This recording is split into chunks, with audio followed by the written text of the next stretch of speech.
All right, welcome back to the Throttle Up Podcast. We've got Michael Juergensen the second here, the second version of Michael Juergensen.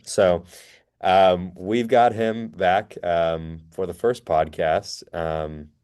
Michael, we go a long way back, of course, back to all the way back to 2021, so 5 years ago, what long time ago, right? But no, so we we met back in 2021. You were crewing for Nick Bradshaw when he was running at dirt in dirt at Midway. Mhm. So what got you into racing in the first place? Let's start from the very top. So when I was when I was young, I mean like super young, 10, 9, 10 years old, all my cousins would be outside playing ball in the fields and whatnot, or yard and whatnot. And I just wanted to be in the shop. My uncle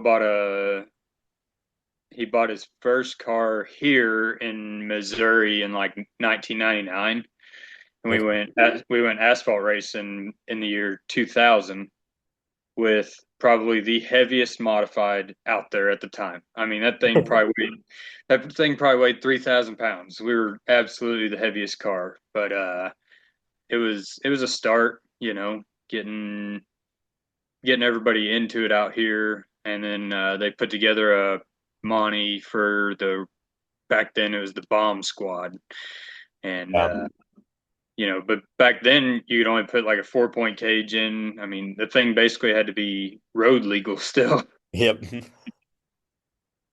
But no, yeah. So I started at least turning wrenches on cars when I was like 10, and then in 2011, I think I think they repaved 44 in 2010, Mhm. and we watched basically that entire year.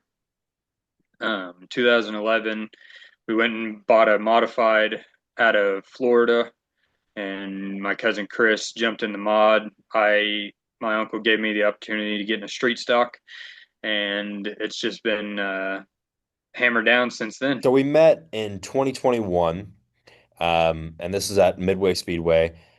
We met a couple times before then, but obviously this is when you were crewing for Nick because Nick was Mhm. running on dirt. And so me and Nick ran the same class. We parked next to each other. And so you were crew chiefing for Nick. Um, what was that like transitioning from a driver to the crew chief role um, with the closing down of the asphalt tracks nearby? Um, it really wasn't too hard for me because I had basically done that even whenever I was racing. I was basically Chris's crew chief on the modified. So, I mean, I made all the adjustments for most everybody's car. If somebody else was racing with us, I was the guy they went to for adjustments.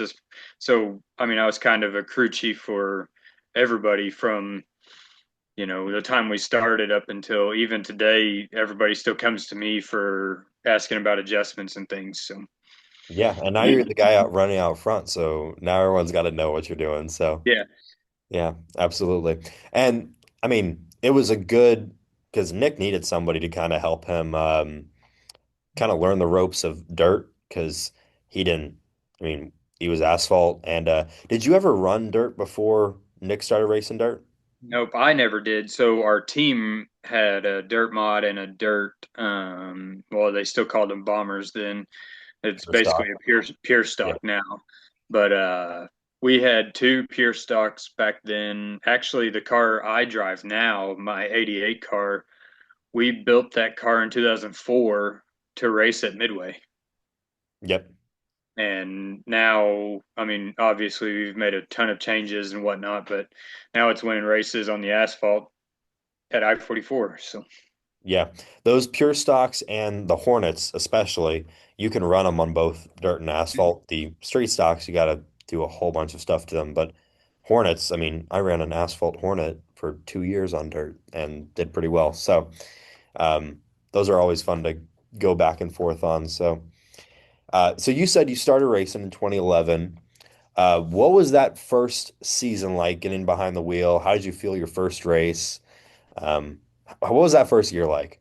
So first race of the season, we go out, and my uncle's like, "Go out for hot laps, just shake the car down, see how you feel." I go out and I mean, I'm laying down blistering lap times. At least that's what it feels like, Yep. right?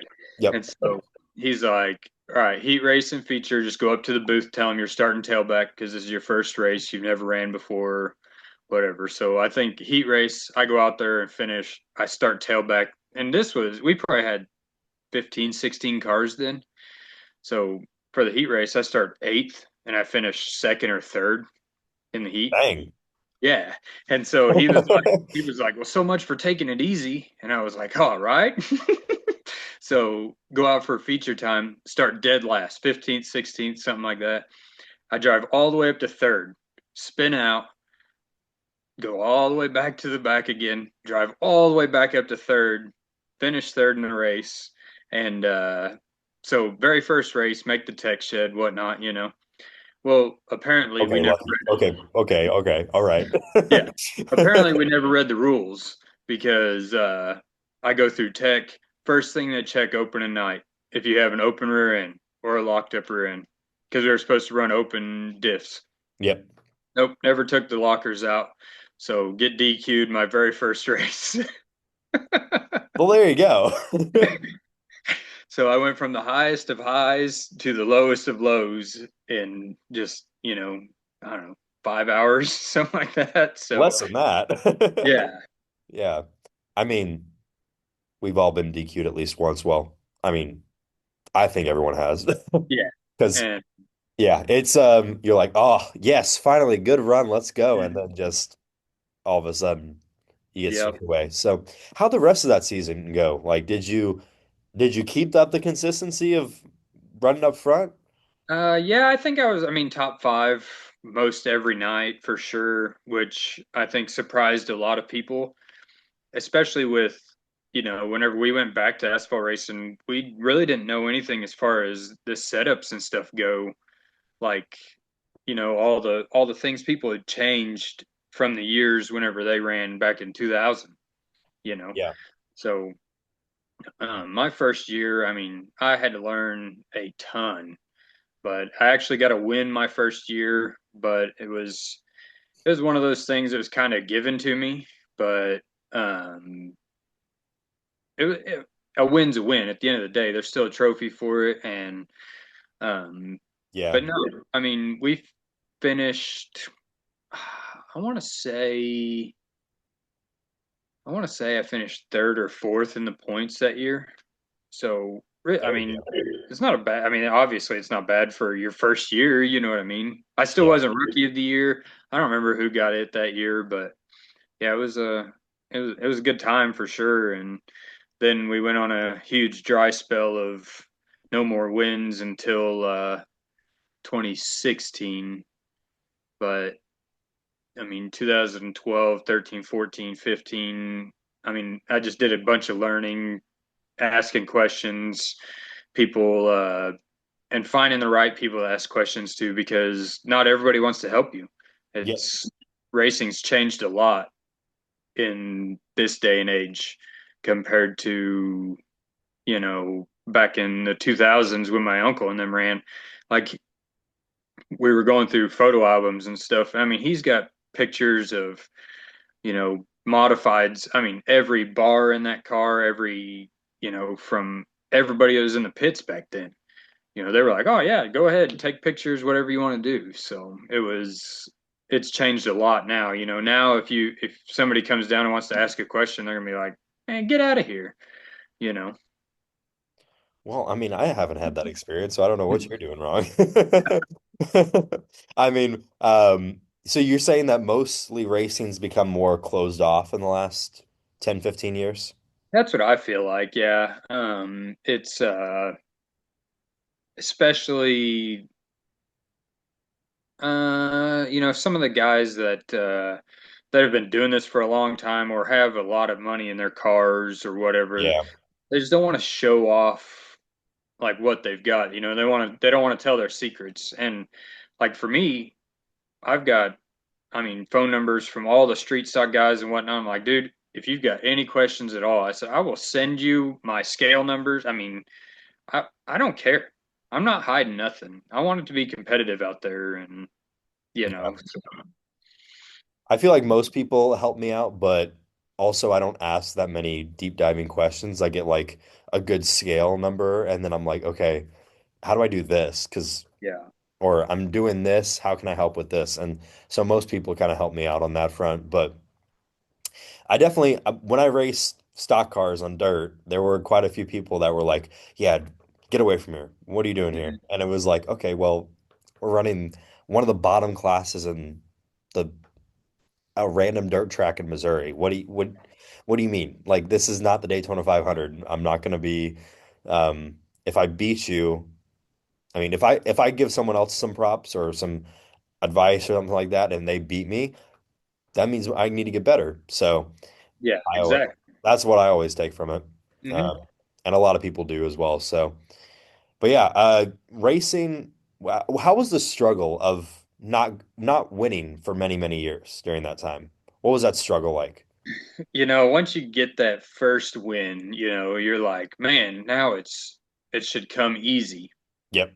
Like I said, I mean, for 5 more years, I didn't win a single race.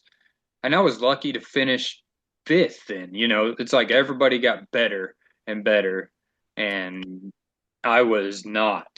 I was still kind of staying the same, even though I was changing things on the cars and making adjustments and learning the adjustments.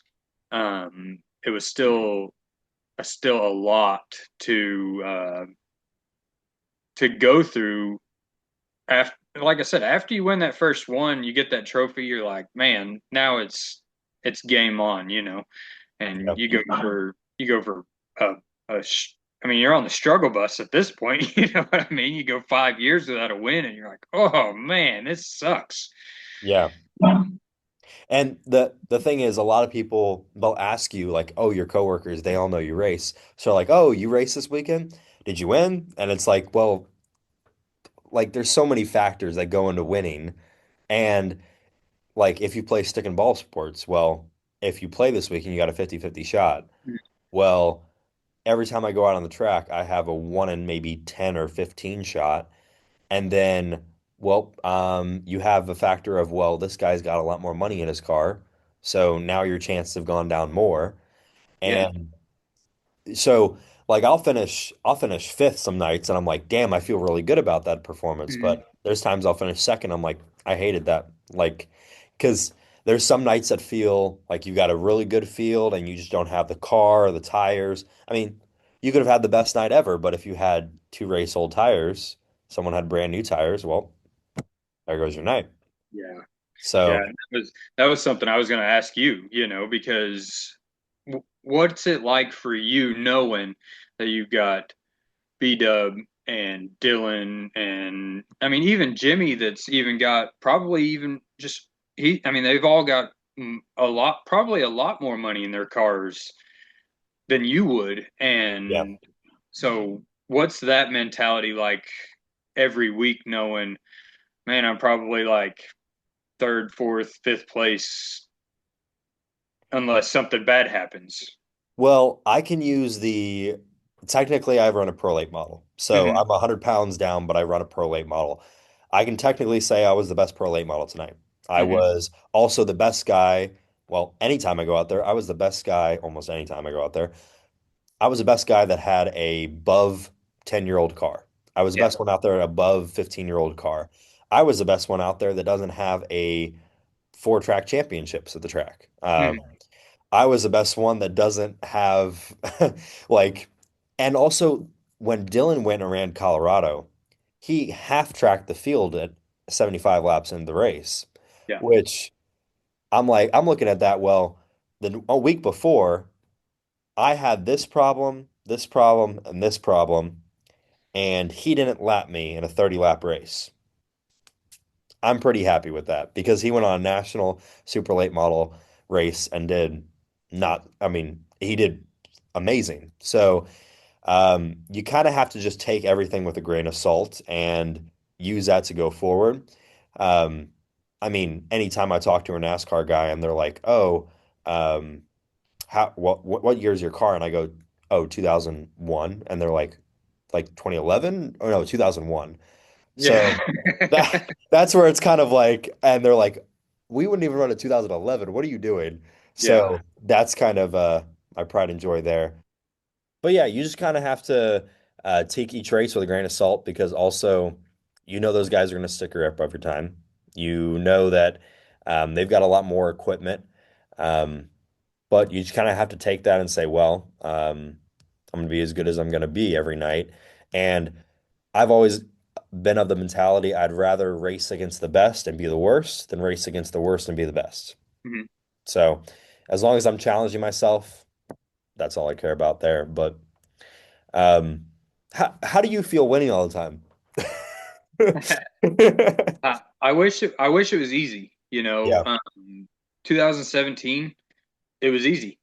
Yeah. You know, I mean, I think we had 11, 12 races that season, and I won nine of them. Yeah. That was the first year I went to I-44 and I was like, this guy needs to move up. And then you did. I was like, there's a guy in each class that just needs to move up. It was Ronnie Taylor, it was you, it was Ricky Eisenhower, and there was Mike Sloan. And I said, each one of them need to move up. And you did. And you were the only one that did. And I was like, yes. Yep. So what was winning the championship like, dominating that season? Did you win in 2016?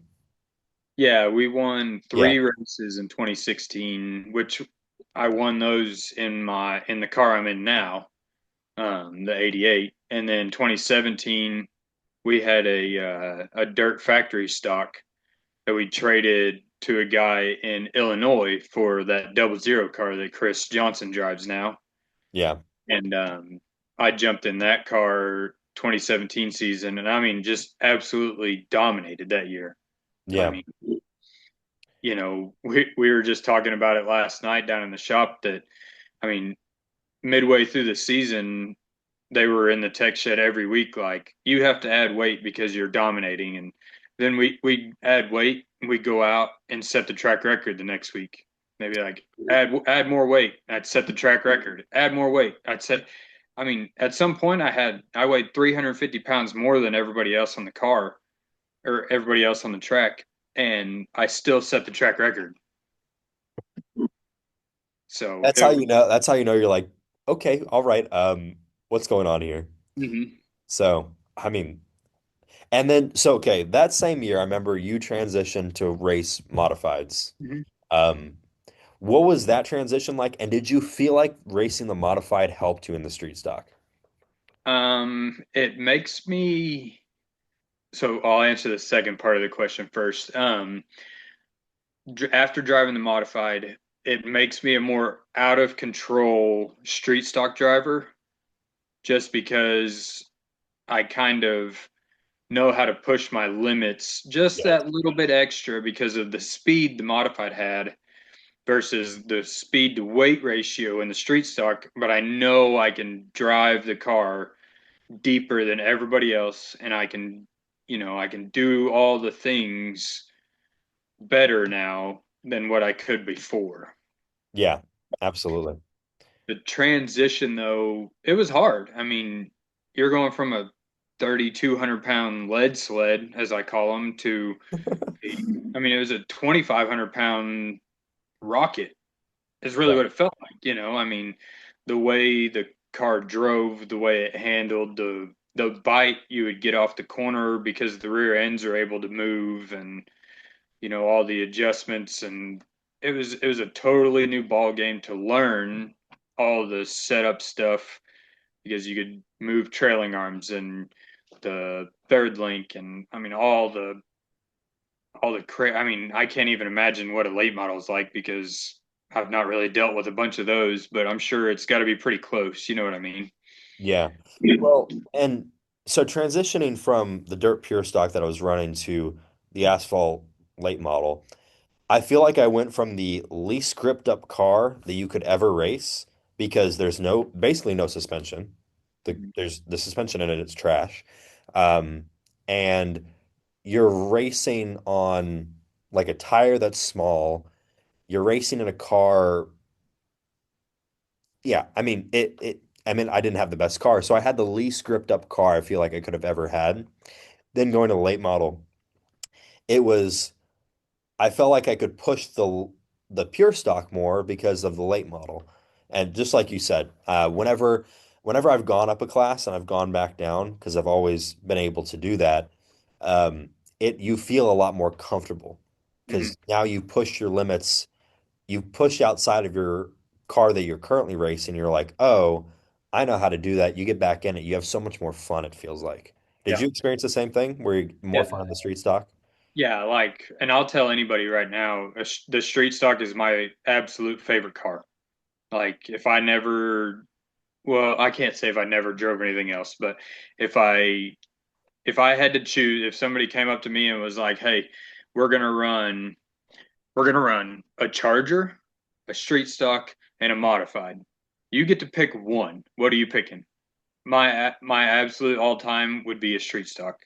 It's just, they're out of control. Like you said with your pure stock, it's not gripped up. The Nope. suspension sucks, and our street stocks would have a little bit of adjustment compared to your pure stock, because we've Yeah. got weight jacks and that stuff. But as far as, you still have to run stock lower control arm. You still have to run stock trailing arms in the rear. So there's still no adjustment as far as being able to move things around like there are late model and modified.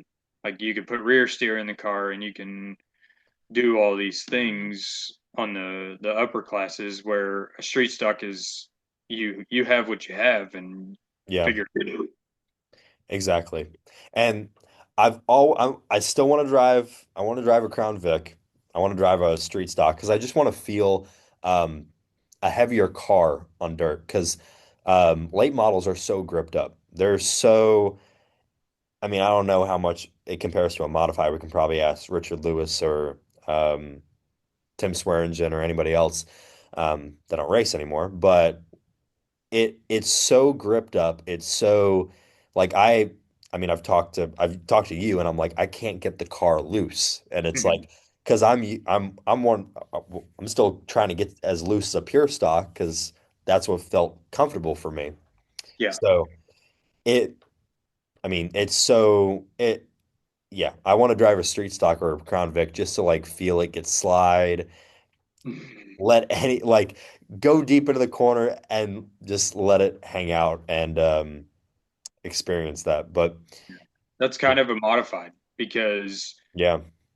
with a modified, you're running like, so say my car, it had an open motor.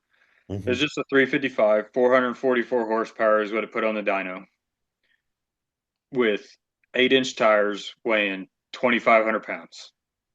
Those things it's out of control. You're, like you Yeah. say, the late model is gripped up. There is no grip. You are on the verge of crashing every lap. Yeah. And it's, I feel like my street stock, I'm I'm more gripped up in the street stock, you know, than Yeah. the modified, but it's the weight deal. And whereas like you guys are probably about the same as the modifieds were as far as weight goes, but you're on a 10-inch tire. Hmm. You put 10-inch tires on, say, my car, and it probably hangs with you guys okay, The modified or the street stock? the modified. Okay. I was like, all right. But yeah, yeah, definitely. I mean, we had a modified out there last year and the few races he did, he was still, well, he was still pretty good with us. So, Mhm. um, yeah. And then, okay, 2017, 2018. Kind of they cut down the schedule a little bit and you start racing the modified after dominating street stocks. What was that transition like going to the modifieds there? Uh, I mean, honestly, it was fun. Don't get me wrong, but I did put a lot more pressure on myself because I knew that the class could pay more, and the cars cost more. The you use a lot more tire. You use, you know, and then you're having to learn, like, say, the brake adjustment. We don't have brake bias in a street stock, so I'm trying to learn the brake adjustment inside the car, and then it kind of went back to that whole 5 year period of not winning because I Yeah. finished second. It seemed like every week I would lead races, I'd lead up until five to go or whatever. And here comes Ricky. So it was rough, but you get over it and um still it was a blast, don't get me wrong. And I mean, like I told my uncle the other day, I said, if you tell me to put the car together, I'll put the car together and I'll go drive it again just because it was fun. But I'm not doing it out of I'm not going to do it for me. I would do it for him. I wouldn't do it for me though. Yeah, I gotcha. And I think you finished second or third in points your first year in the Yep. modified.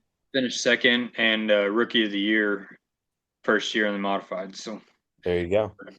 And okay, before that, I-44 was a NASCAR sanctioned track. Mhm. Did you ever go around to people and say, "Yeah, I'm a NASCAR driver"?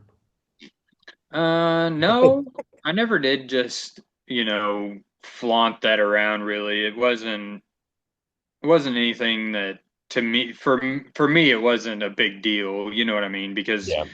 yeah, we were a NASCAR sanctioned. I had a NASCAR license and stuff, but um it Yeah. wasn't like I said, it wasn't a big deal to me. Now, I do tell people that I was NASCAR state track champion at I-44 Yeah, because there you go. and I have a plaque for it and whatnot. But yeah, that's the only time I really tell anybody about it.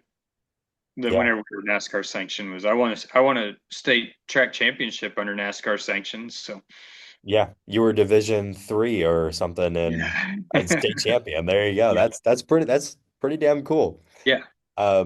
But yeah, so same year in 2018, Bolivar Speedway opened back up.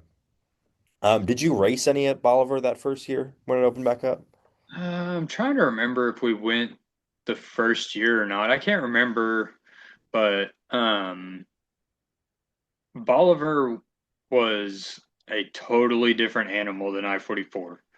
The track was, I mean, it was plumb wore out. Yeah. You would go through, we at I-44, even now, I can still go 2.5, 3 nights on a right side tire.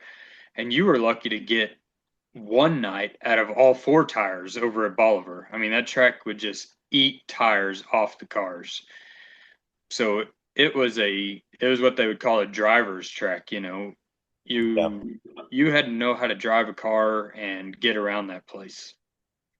There you go. Was it faster than I-44? Because I've heard conflicting things. Um, so they never had a real timing system. So as far as true times go, I'm not sure, and I don't really remember if anybody ever hit us really with a stopwatch at all. Um, Did you have the to change gears at all? No, um, the the corners were a lot faster because they Yeah. were wider and more of a sweeping corner. So you had the track length was basically the exact same as far as 44 and Bolivar went, but you had longer corners and a little bit shorter straightaways.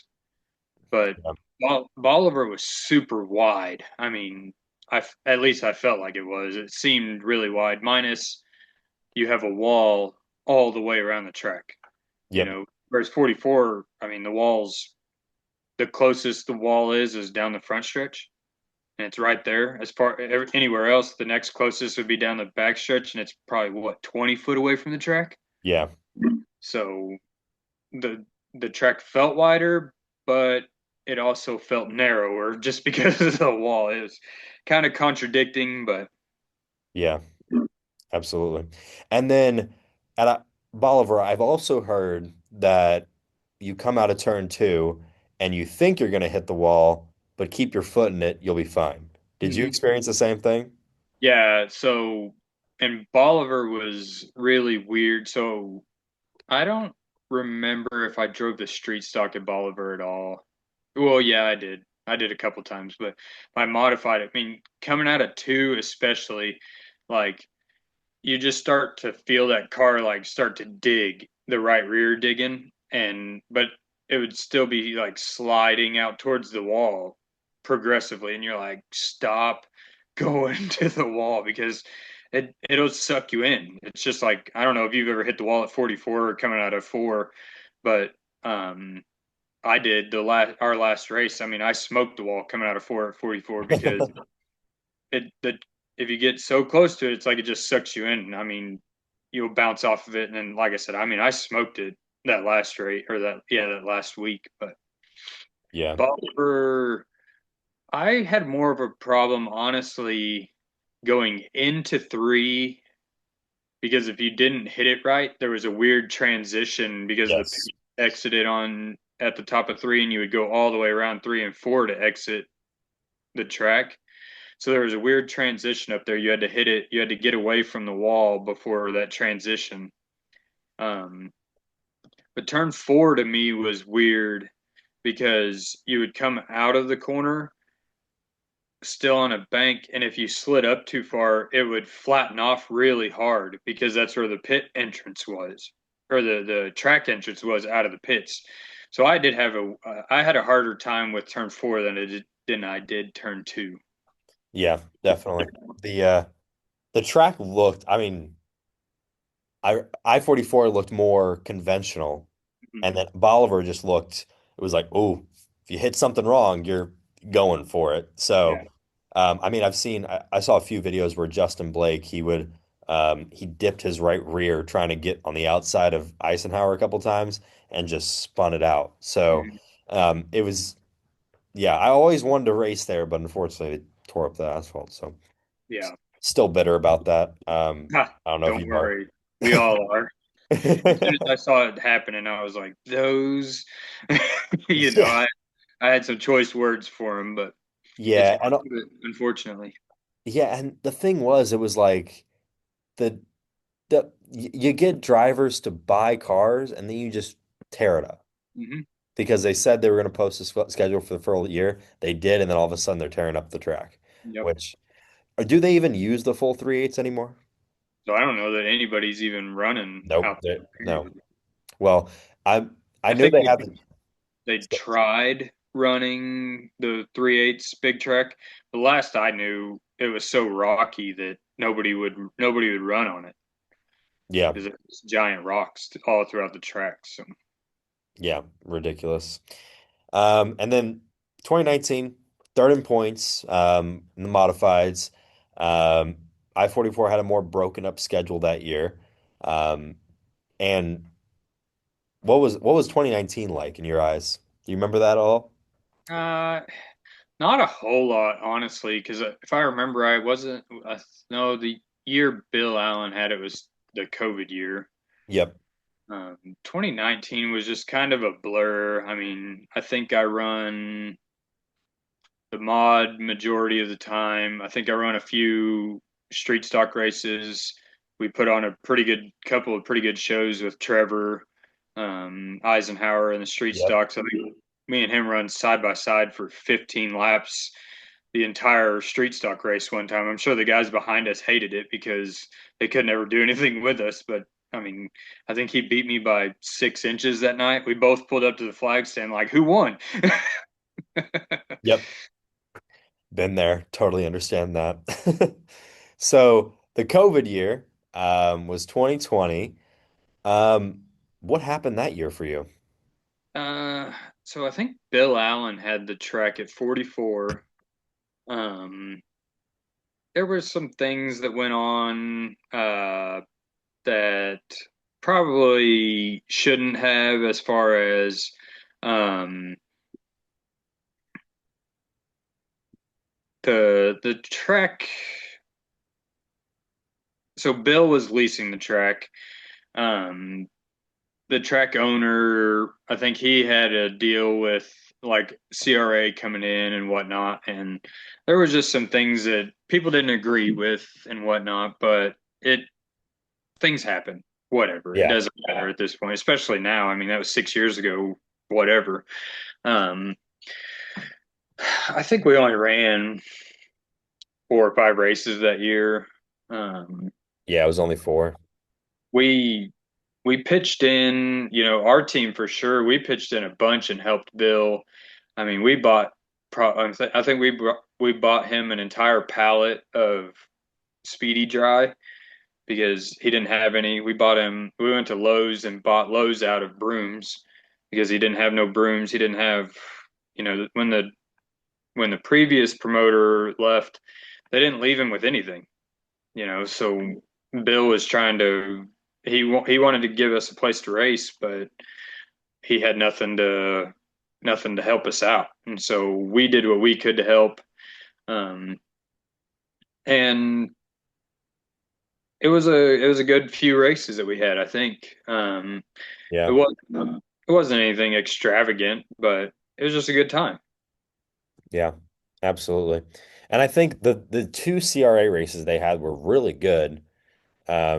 It was just both times I remember the crowd, well, the first time the crowds really showed up because it was right after COVID. It was the first event people could go to really. And then the September race crowds were just dwindling. So it was kind And of just, the bad part about that was it was a Jegs race, and they had ARCA that night too. yep, You had exactly. you had a bunch of big names there that, I mean, nobody showed up to watch. Yeah, we had Haley Deegan, Chandler Smith. We had, man, I can't remember all the names off the top of my head, but you Ty had Gibbs was there. a what? Who? Ty Gibbs was there. Yeah, I mean, it was. I think yeah, Hocevar wasn't in the NASCAR world yet, but he was there. Um, there yeah. was, like I said, there was a bunch of big names that.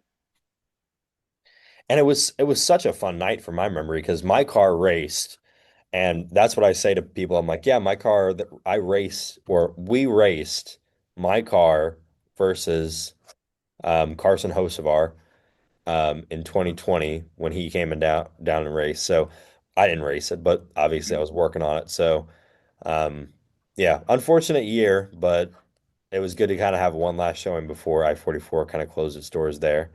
Yeah, And then 2021, Bolivar opened back up, or I wouldn't say Bolivar opened back up. It was still open, but Jimmy Phone took over the management there. Um, did you go to all the races during that time, or what was your involvement there in terms of racing? no, I kind of stepped away quite a bit that year, if I remember right. I think I maybe went and ran once or twice. I think only once, honestly, under Jimmy's. Um, I don't know. It was just a weird time Yeah, then. I think we did a lot of helping Nick though around those times. Um, and like I said, it was just kind of a weird time getting back into it after 2020 shutting everything down, um, and that was really the one of the first years that we really got into helping Nick. You know what I mean? yeah, I know. Um, but no, I'm trying to remember like how it was really with Jimmy. I know they paid really good. The pay was nice. If it could have been open a year for a full season, we uh, we probably could have made money that year racing versus now you spend all your money, and if you want to become a millionaire running race cars right now, you better start with $1 billion. yeah, exactly.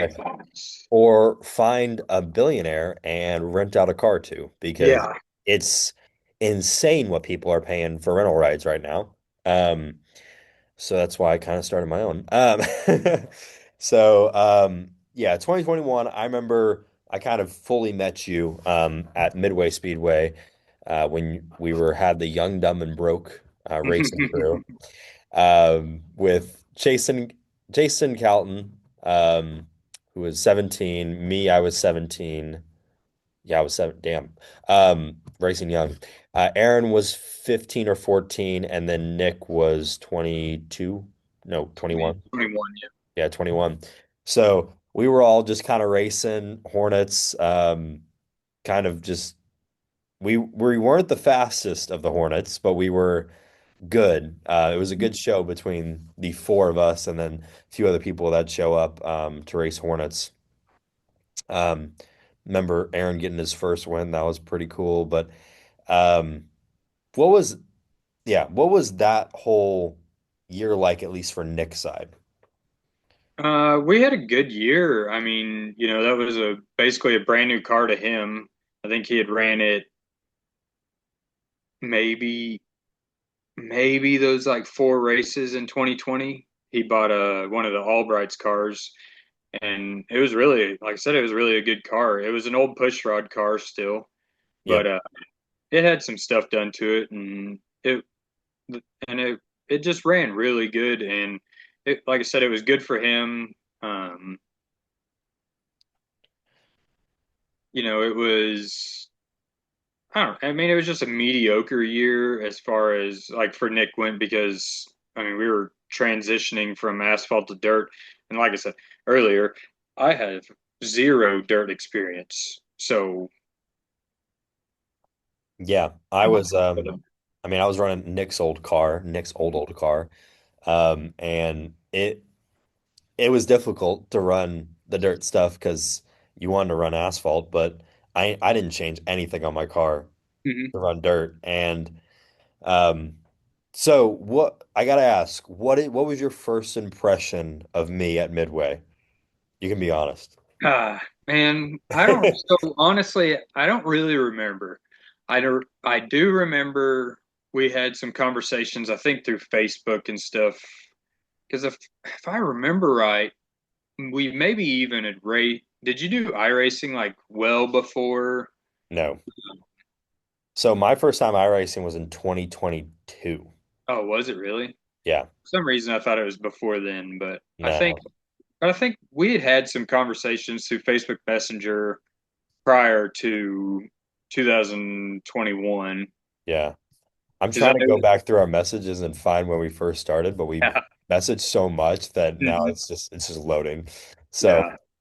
um, But honestly, I mean, I don't know. I was in 21 I would have been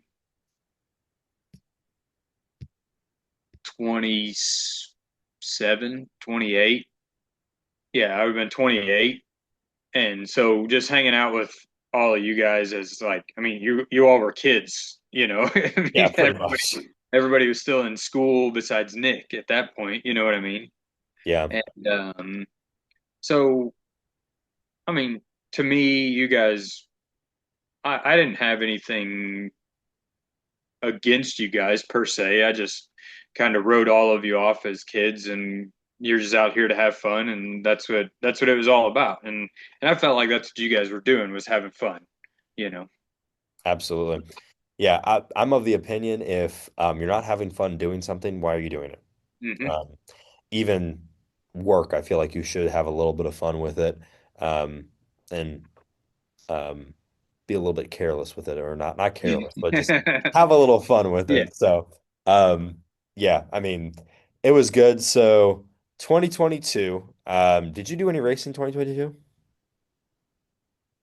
I think we just went with Nick. Yeah, That's what we had done for, you know, 2, 3 years. We did everything we could with Nick. And I think I drove his car maybe a couple times, but yeah, I remember that. I remember he bought the 15 or not, he bought a car and he put it as Chris Kaparian's number. oh yeah, Uh, that was 2022, wasn't it? The last lap at Urbana. yeah, Yeah, I ran that car that night. That was a good time. I think, absolutely. yeah, I think I finished third in that race, ahead of a bunch of Ecotech cars in a pushrod car again. Yep. I was I was impressed. Absolutely. Hey, I mean, when you got a street stock champion, you got to just show them how it's done, you know? Yeah. So 2023, I-44 opens back up. Talk about what went into the one race, because they had street stocks there. What went into that one race? And kind of after that, it was kind of a horribly kept secret that the track was going to open up the next year. So what was 2023 like for you exactly? So I think pretty early on in 23, they came out that they were going to have two SRL late model events. Yep. I think one was supposed to be in June and the other one in August. The one in June, I don't remember. It got rained out, or just nobody would. Everybody said they couldn't come, or whatever it was. I don't remember, It but was it was the weather was so horrible that they canceled it like a yeah, week early because it was drivers weren't going to come. couldn't So, remember. But um, so even before that first one, though, I went to David Willard and I said, "Hey, nobody's going to want to come as far as fans go and just watch late models whenever there's not any, very many, there wasn't very well at the time, there wasn't supposed to be very many locals. I think they were only expecting 5 to 7 locals and 25 SRL guys to come. Well, it ended up being like 9 locals and 5 SRL guys. But yeah. um, I went to David and I was like, hey, I said, I know where the street stock guys are. Let me get a hold of them. Let me put together a race. And he was like, well, you've got to talk to the SRL guys. All right. So I did. And they were gung ho immediately. They're like, absolutely, we would love to have it because they knew they were going to get fans, you know? And so, I mean, I did everything in my power to start making phone calls. I think at one point, I'm pretty sure if I got on my phone and went through my notes, I'd probably find it again. I think at one point, I had up to 30 street stocks that said that they could possibly come. I think we ended up with 16, I think, Yeah, if I which was really good. yeah, I mean, but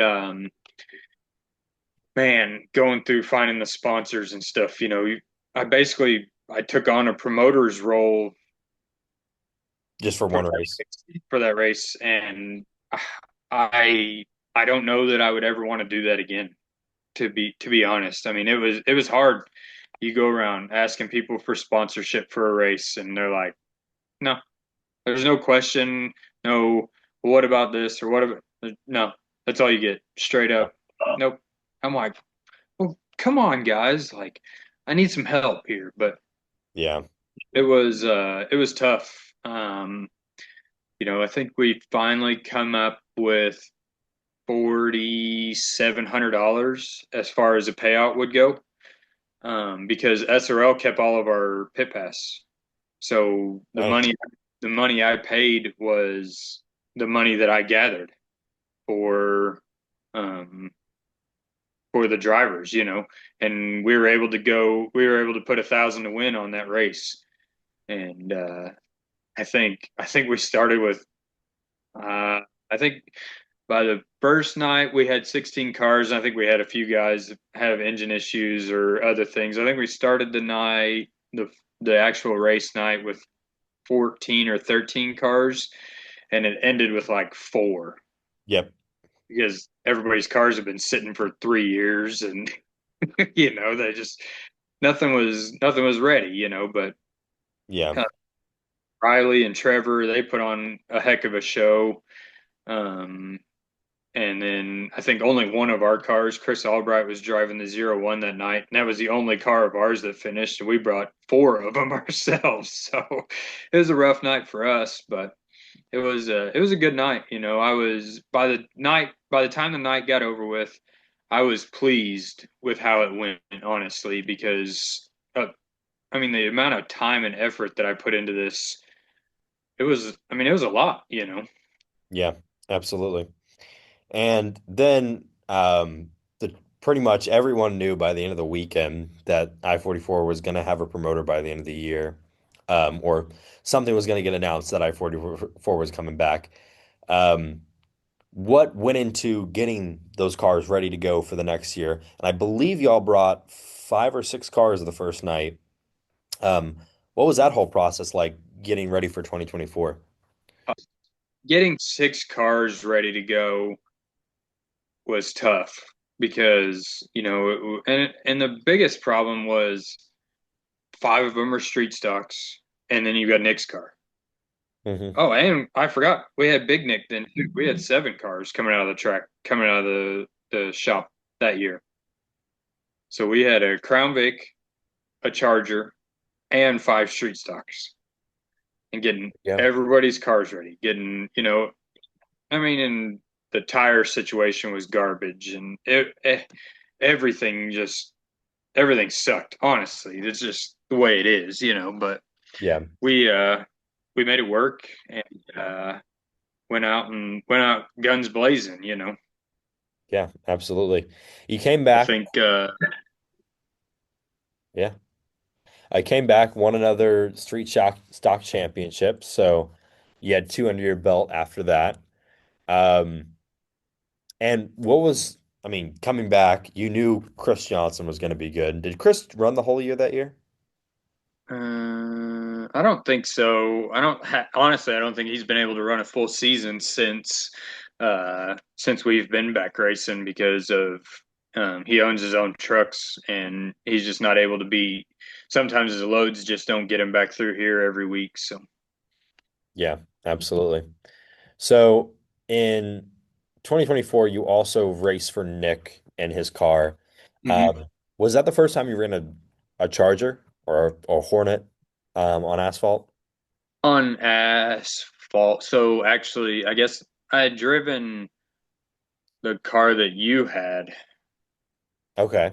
of Nick's. I drove it once during like hot laps or something because we had bought that, and that was actually Brecken's car Yep. originally, and we bought it for her. I drove it during hot laps before anybody else got in it, which I always seem to be the first one to drive new cars.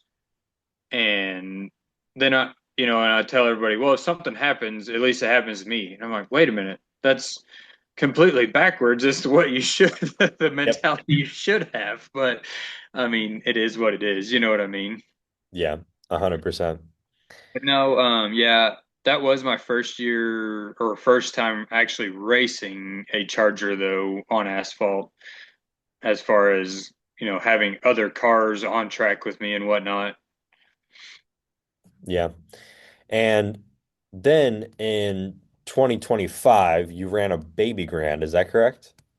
Yeah, I What? ran. How did? Because I remember I'm literally just like, oh yeah, these baby grands are here. That's cool. And I'm like, is Michael getting in a car? And I don't remember who was next to me. And I was like, is Michael getting in a baby grand? And they're like, yeah, he's racing. And I went, oh, all right. So, and I never asked, how was what led up to that? How'd you get into a baby grand? And how was that experience? So Dylan just messages me like out of the blue on Facebook, and he's like, "Hey, you want to run a baby grand?" And I was like, "I mean, yeah. Does it cost me anything? Like, what's the what's the deal? How is this gonna work?" And he was like, here's a phone number. Call this guy." So I call him, and he was like, "You pay your way in and drive the car, and if something happens, we'll figure it out."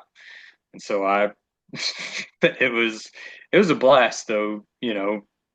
Those things are just I don't even know how to explain it. I guess I at some point in my career I do want to drive a late model, and I want to know if driving a baby grand is just a tiny late model or not. You know what I mean? Yeah. That's just what it feels like, but I mean, I don't know for sure. Yeah, absolutely. I So, will say, without having power steering, that thing sucked to run like 30 laps in, though. I was wore slap out by the well, end of the night. and it was so hot that night Mhm. too. And was yeah, that was a 50 lap late model feature. And I ran two classes that night. You ran two classes that night. Dylan ran two classes that night. And I remember Dylan got out of the car and he's like, because Mhm. running 80 laps in a baby grand and a late model in 90-degree weather, couldn't imagine. Yeah. Um, but did it feel like it was just a ton of grip in the car?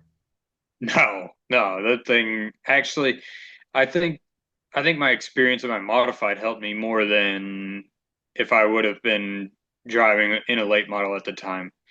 Because it did handle more like the modified did than it did. Well, I can't say than it did as a late model, but it handled more like my mod than anything else I'd driven up until that point. Absolutely. So racing the baby grand. And then we get to kind of the bad side of 2025. The band of big rigs came in, and that night, Nick sadly passed away. Mhm. Um, what was, and then you got in Nick's car that night and won for Nick. Um, at the time, we didn't know he had passed away. What was that night like for you? What was going through your mind? So that night was everything was kind of a blur after, you know, somebody come into the pits and was like, "Hey, Nick needs help. He's gone down." That's all that somebody told us. And so I was like, "Huh." Well, originally it was Nick needs help. And I was like, "Oh, great. The four-wheeler died again or something because he Yeah. always had issues with that stupid four-wheeler."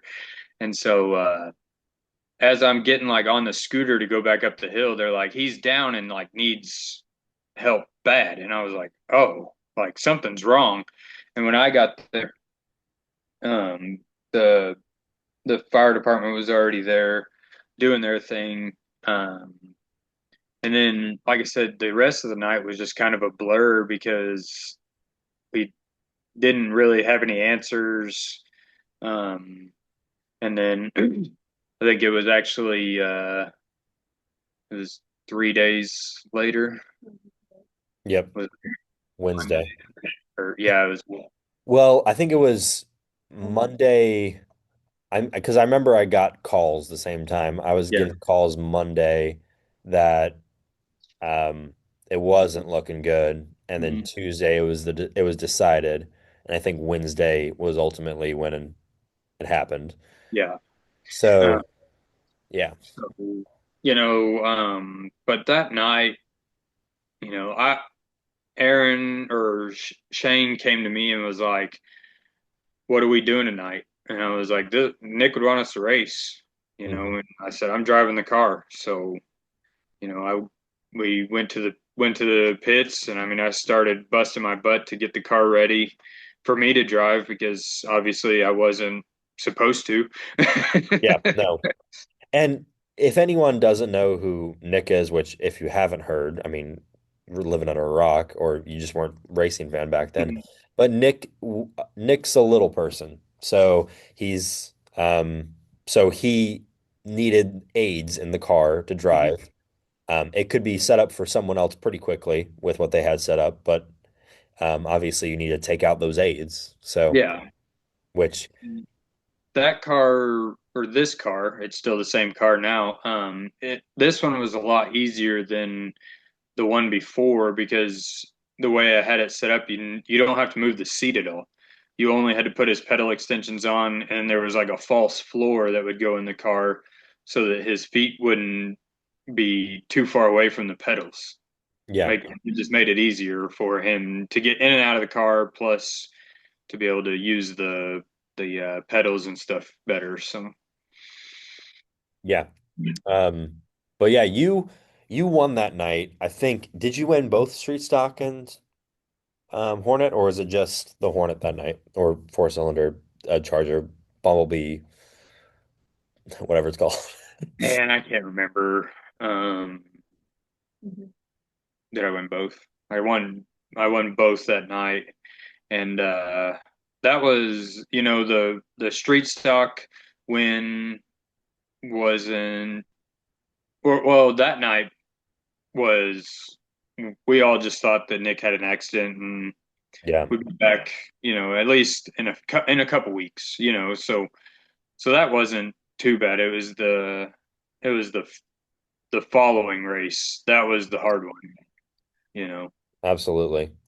So with was it hard? I mean, obviously it was hard that week, but what was coming back to the track? Was it almost healing to come back to the track, or was it a little bit harder to come back to the track the next week? I don't think, especially for any of us on the team, none of us wanted to go back to the track because, That's the location. yeah, and I mean, Nick made it. It was. Don't get me wrong. I mean, we have fun every week, whether he would have been there or not. But he always, it was something goofy going on. He would trip over air and like Yeah. or like the Urbana video, or fall Yes. scooter and it was Nick always he made everything more fun at the track, and so going to the track that next week was very, very hard on our entire team, and I'm sure most everybody else at the track. Yeah, absolutely. All right, so 2026, you come back, you're right racing Nick's Hornet now, or Charger. Again, gonna call it a Mhm. Hornet because it's a Hornet. But you're racing Nick's Hornet, and you're racing back to back. Of course, where are you at in points right now? I think I'm second in the Chargers and leading the street stocks again right now. So Hell yeah. So, um, you've spotted before this year, correct? yeah.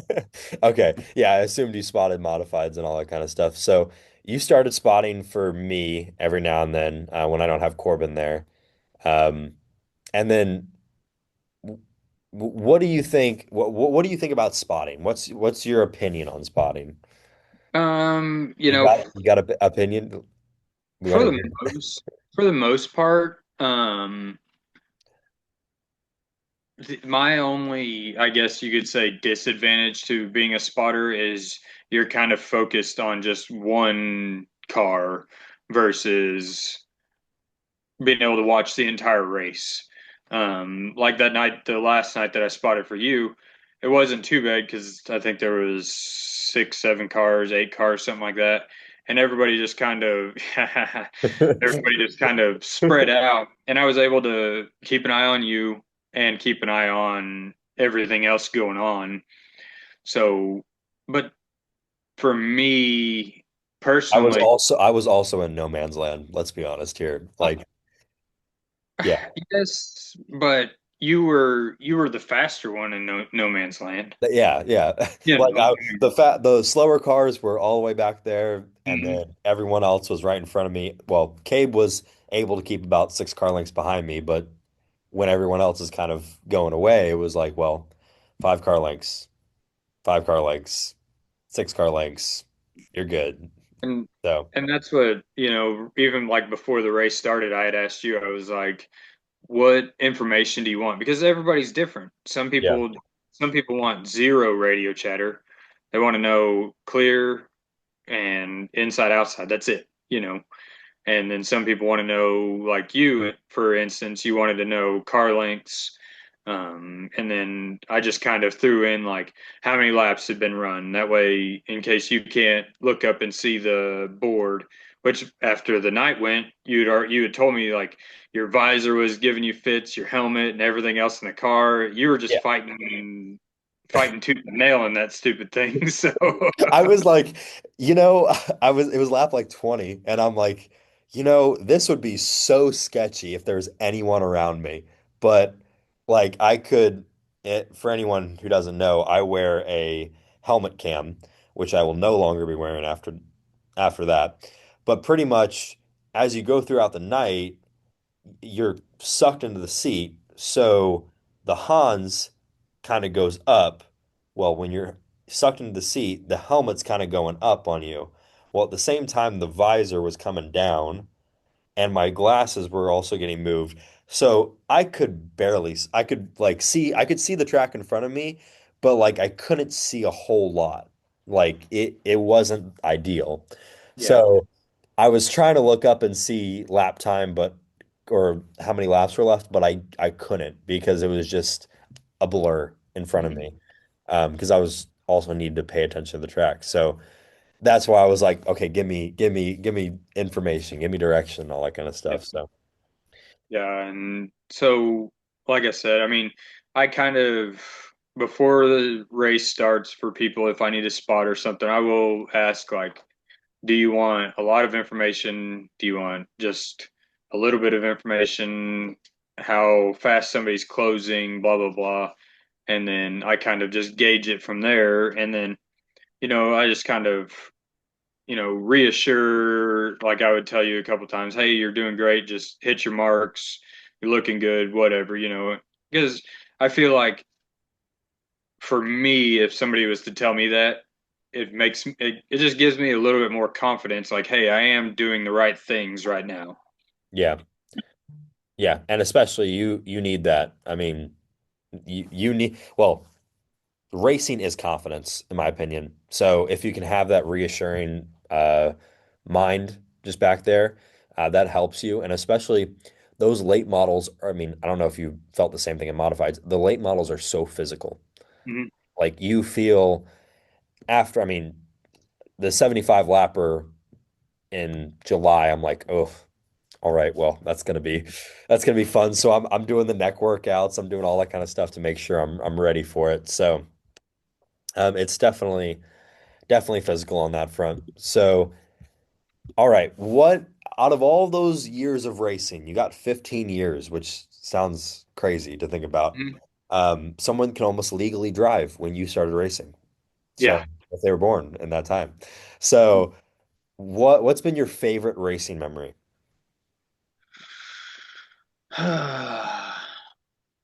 Probably. So before last year, I would have probably told you like winning the championships and those things, but after the events that happened last year with like Nick and whatnot, my my favorite memories were going to the track with him and then the few times that we were able to win on the same night and be able to be in each other's pictures or things like that. It was the obviously those are special, but they just kind of stand out to me even a little bit more now. You know what I mean? Yeah, 100%. What would you say, what's your funniest racing memory? Oh, And I gotta I gotta ask, one Nick, one not Nick. uh, obviously, and actually, they both happened on the same night. There you go. Okay, perfect. Let's hear So, it. so with Nick, the scooter incident, Okay. right? So, um, he crashes the scooter. So he goes to see his mom or dad or something. I don't remember, but he comes back, gets to our trailer, and he gives me a call. He's like, "Hey, where are you?" And I was like, "Hey, I'm over here with Chris Albright at this trailer. It's just right up the pits." He said, "If you just," I think I told him, I was like, "Turn to your left and you'll see me." And I was waving in the trailer, and he's like, "All right, I'll be over there in a minute." Jumps on the scooter, and I called it. I said, "Oh, this is about to be bad," because Scotty had just come through the pits of the water truck and so Chris Albright's fiance, Jessica, she's like, I'm getting my phone out and she's gonna record this, right?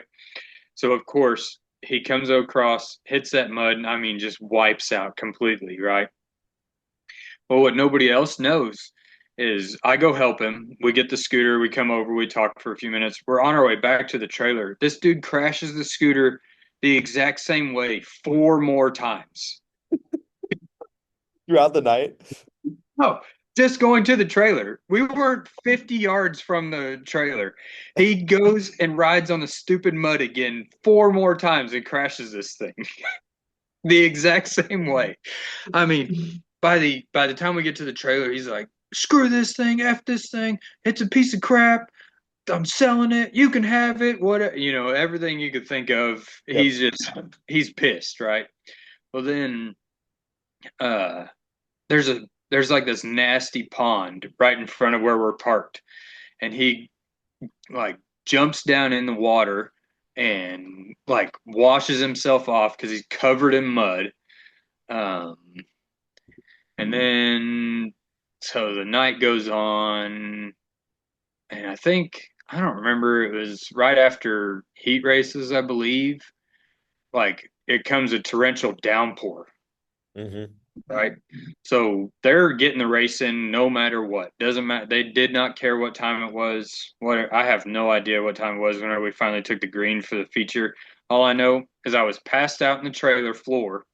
I was like using my I don't remember if I was using my pants or something as a pillow. I'm dead asleep in the floor, and some guy pulls up on a four wheeler. He's like, "Hey, Hornets are next. You guys are up like 5 minutes. They're staging already." Me and Nick's passed out on the floor of the trailer.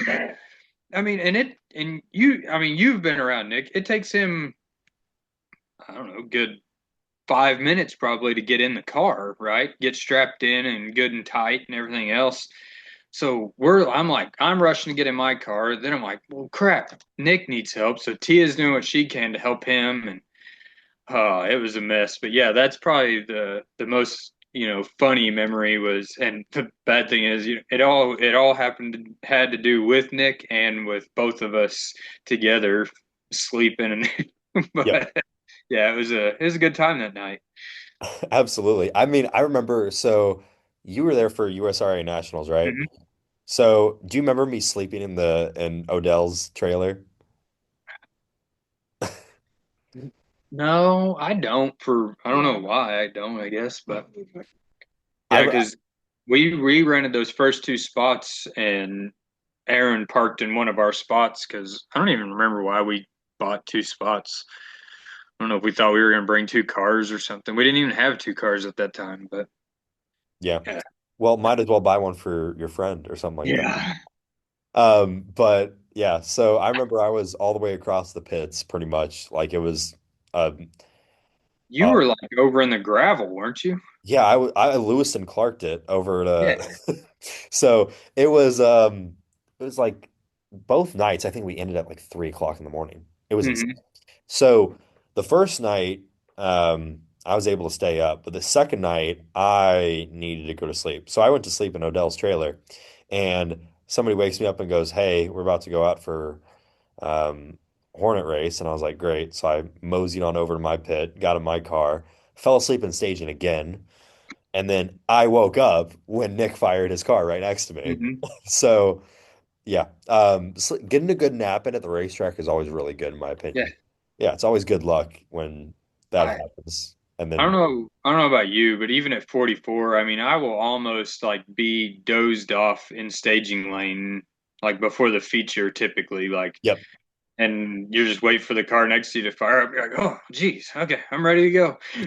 So with living 2 hours from Lebanon, I make sure I get enough sleep the night before. I have melatonin that I bought, just so I can take that like at 10 o'clock before the race the night Mhm. before, just so I get enough sleep in because Yeah. I know I'm gonna have to drive all the way back. Um, but what I've done, this has got to be a secret between you and me. We're on a podcast right now. I was gonna say this. So I actually have every morning I drink caffeine and creatine to kind of Hmm. start the day, get me woke up. Well, creatine is like it helps your cognitive as well as your Hmm. muscle function. So I I have that in the morning before I go to the races. I have one at the track, kind of a little bit before qualifying, and then I have it in between the first race, and then I have one as I go home. So that's what I do to keep awake. And since I've started doing that this year, it's been better. So take some creatine and caffeine at the racetrack. Yep. So after that, you're never gonna lose a race after this year. Just Yeah. yeah, you got this. I believe in Yep. you. Yep. So, what's your goals in racing? Do you want to keep running street stocks for the rest of your life? What's the goal? Like I said earlier, I mean, I would like to at least try a late model. I don't know that I want to run one um, full time, at least not anytime soon. You know what I mean? Yeah, Um, I would love to be able to travel with a street stock like the CRA cars or something like that. That would be if I had to set a goal for myself in racing. That's what one of my goals would be to race a CRA street stock with some of the best street stock drivers in the country, you know, and and honestly do it around Bristol. That would be the ultimate goal. If I could get one race in a CRA street stock around Bristol, and I could tell you after that, I'd be all right, I could hang it up. I, yeah, I think I could hang the helmet up and be done. You know what I mean? And I wouldn't care if I finished, but just to be able to run some laps in a street stock around Bristol, watching those summer nationals there a few years ago with the modifieds and late models and street stocks and even the four cylinders around Bristol. It was I mean, absolutely insane to see. You know what I mean? Yeah, absolutely. What's your goals in life? Um, Just general goals. Man, I just want to be, I last February I started my own shop, diesel repair shop, and my one of my main goals for it is, or for me in life would be for that to be successful, and so far it's been mediocre, I would say. It's not as big of a success as I would like to see, but we're building. Um, you know, I would love for, I got four kids right now, a wife. Um, life is good for us, I feel like, you know what I mean? So, Yeah. um, and I'm gonna be 33 this year. So my goals, I've had to change my goals from even 10 years ago. You know what I mean? Because things just don't align, whatnot. I mean, Yeah. I mean, if you asked me what I'd be doing today, 3 years ago, I would have told you, no, there's no way I would do that. And now mhm. it's like, well, now I have a great life, in my opinion. So, um, yeah, I mean, life's goals change and you kind of learn to live with what you have and be happy with what you have. And I don't think you would change anything, and I wouldn't change anything as well. So, um, yeah, it's good that life is good. So, Yeah, but yeah, we'll end it there. I think this is a good one. Um, Obviously, it was great to have you on, man. You're one of the people that I speak highly of whenever I'm talking about racing or whenever I'm talking about other people I race against. So, um, I think if you get in a late model one day, you're going to be really, really good. But also, I think you're going to be really, really good for the other people that come into racing. So, if there is someone who wants to get into racing and wants someone to kind of help them out at the racetrack, I think you're one of the people that they should go to. So, um, of course, thank you for coming on. Thank you for taking the time. Um, Tia, thank you for putting the kids to bed early to help get Michael on. But yeah, thank you for being the one that comes back with the Throttle Up podcast. And we appreciate everyone listening. And of course, you have sponsors that help you race. So, who are your sponsors that help you race? so on our street stock, really my aunt and uncle, they foot the bill for everything, which is crazy to think that, we bring five cars to the track and we don't have a single sponsor, Yeah, on our street stocks. I mean, I pay for some stuff through my shop, to help out when I can. But yeah, I mean Napa here in town, they do help us. They get us some parts here and there. But as far as like Nick's car goes, man, he's had so many sponsors throughout the years. I yeah, can't take credit for those. I just have to say thanks to his mom and dad for the opportunity to keep his legacy and his dream alive. You know. yeah, absolutely. All right. Well, I think that we're gonna end it off on there. Thank you for coming on the Throttle Up podcast. And thank you all for watching. Take care.